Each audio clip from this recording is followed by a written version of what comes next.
दोस्तों आज हम क्लास 10th का सेकंड चैप्टर की शुरुआत करने जा रहे हैं। वो है सेकंड चैप्टर बहुपद का।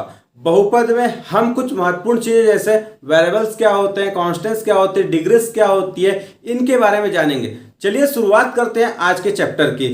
तो हमारा जो चैप्टर है बहुपद, ये क्या दिख रहा है, एक बहु और दूसरा पद क्या दिख रहा है, पद दिख रहा है। तो मैं आपको बता देता हूं, जैसे बहु और एक पद, ये दोनों चीज अलग अलग हो गई।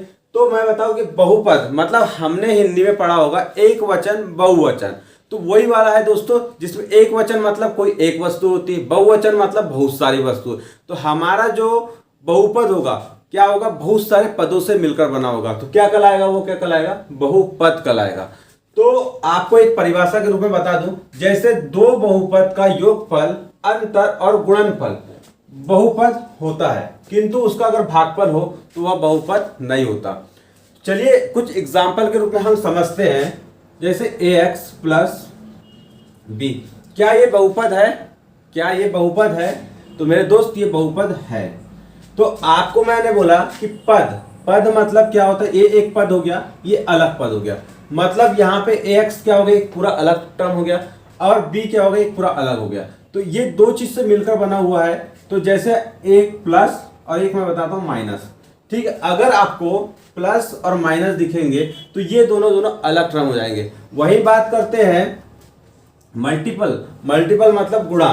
तो अगर ये टर्म दिखेगा, जैसे आप एग्जांपल के रूप में ax plus x into B, ये क्या होगा, ये पूरा का पूरा एक पद होगा, ये पूरा का पूरा क्या होगा, एक पद होगा, ठीक है। अब कुछ एग्जांपल, मतलब अगर ये दिया है, आइए समझते, जैसे x अपन y, क्या ये बहुपद होगा? मेरे दोस्त ये बहुपद नहीं है, ठीक है, ये बहुपद नहीं है। अब और कुछ एग्जांपल दे रहा हूं, जैसे 3xy माइनस 2, क्या ये बहुपद है? ये भी बहुपद नहीं है। जैसे दे दिया 2x का वर्ग प्लस 3x प्लस 2, ये बहुपद है, तो ये बहुपद है, ठीक है, ये बहुपद है। तो इस टाइप से क्या होता है, बहुपद की बहुत सारे शर्त होती है, जो हमने कुछ चीज जाने और कुछ जानते हैं। चलिए आगे और कुछ जानते हैं बहुपद के बारे में। अभी तक दोस्तों हमने बहुपद के बारे में कुछ बातें जानी, मतलब बहुपद को कैसे जानते हैं, उसको कैसे पहचानना है, ये सब मैंने आपको बताया। चलिए और कुछ बातें हैं जो बहुपद की जानना बहुत जरूरी है। एक समीकरण है x का स्क्वायर प्लस 4x माइनस 7, इससे दोस्तों आपको पूरी चीज क्लियर हो जाएगी। मतलब बहुपद को कैसे पहचाना जाता है, ये सब चीज आपको मैं क्लियर हो जाएगी। मतलब अगर ये दिया है, एक दिया है चर, चर की घात क्या है, यहाँ पे पावर 2 है, यहाँ पे क्या है, चर की पावर क्या है, 1 है। तो आपको मैं बता दूं कि ये जो पावर जो होती है, एक तो घटते क्रम में रहेगी या तो बढ़ते क्रम में रहेगी, ये एक पहला कॉन्सेप्ट हो गया।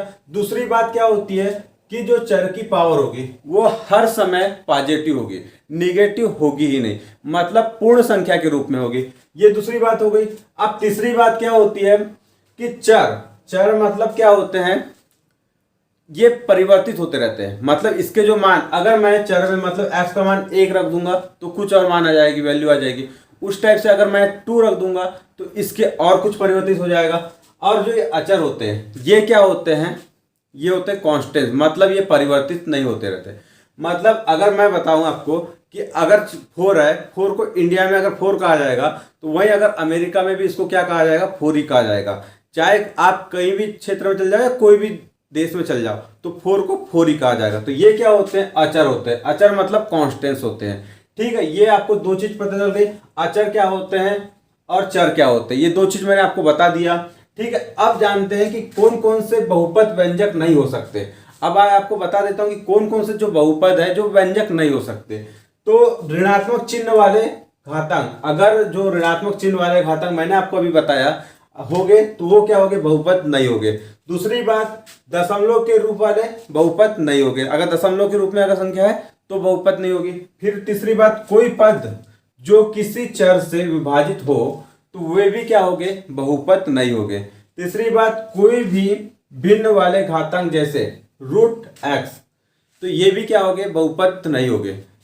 अब देखो कैसे हो गए कि जैसे रूट दिया है, रूट x दिया है, तो इसको हम क्या लिख सकते हैं, x1/2 ऐसा लिख सकते हैं। इसलिए मैंने आपको बताया कि कोई भी क्या होगा पद जो किसी चर से विभाजित हो तो वो क्या हो गया, बहुपद नहीं हो गए।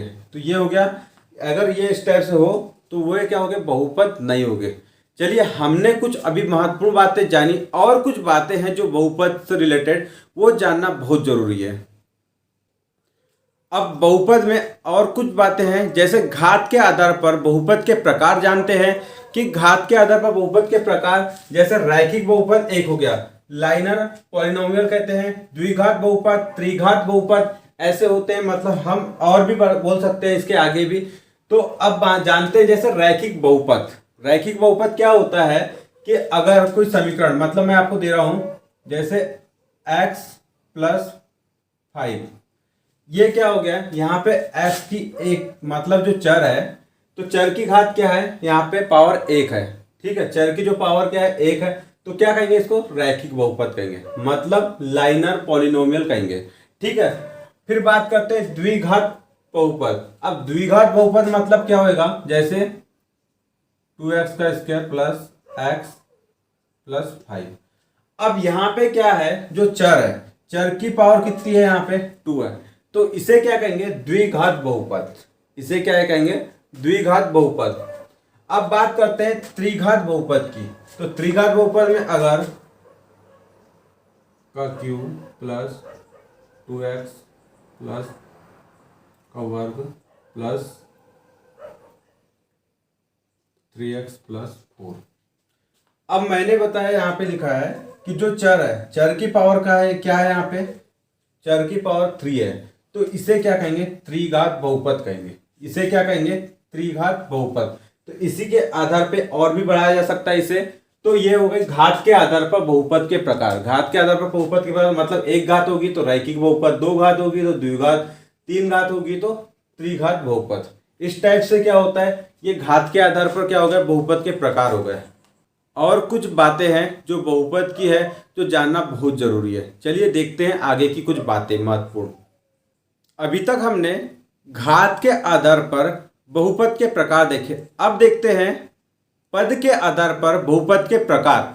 जैसे एक पदी बहुपद। एक पदी मतलब क्या होएगा, जैसे मैंने ले लिया 3x, ये क्या होगा, एक पदी हो गया। मतलब हमें क्या गिनना है, यहाँ घात नहीं गिनना, हमें क्या गिनना है, यहाँ पद, एक पद हो गया। दूसरी बात करते हैं द्विपदी, मतलब 3x + 2, ये क्या हो गया, द्विपदी। मैंने जब भी बात किया था कि पद क्या होते हैं, पद आपको मैंने पहले ही बता चुका हूं। अब ये एक पद हो गया, ये एक पद हो गया, तो ये क्या हो गया, द्विपदी हो गया। उसी टाइप से अगर अब ये लिख लिया मैंने 3x² + 2x + 3, तो ये क्या हो गया, त्रिपदी बहुपद। मतलब क्या हो गया कि ये एक अलग पद हो गया, ये एक अलग पद हो गया, ये एक अलग पद हो गया, तो ये क्या होगा, त्रिपदी बहुपद। ऐसे और भी लिखा जा सकता है, आगे बढ़ के चतुर्थ पद, ऐसा बढ़ा बढ़ा के आगे भी हम कर सकते हैं इसको। तो ये हो गया पद के आधार पर बहुपद के प्रकार। अब तक दोस्तों हमने बहुपद को पूरा का पूरा समझ लिया। हमने जाना वेरिएबल्स क्या होते हैं, कांस्टेंट्स क्या होते हैं, हमने जाना घात के आधार पर बहुपद के प्रकार जाना, पद के आधार पर बहुपद के प्रकार जाना। मतलब हमने सब चीज समझ लिया, पूरा का पूरा हमने बहुपद जो था उसको पूरा कंप्लीट कर लिया।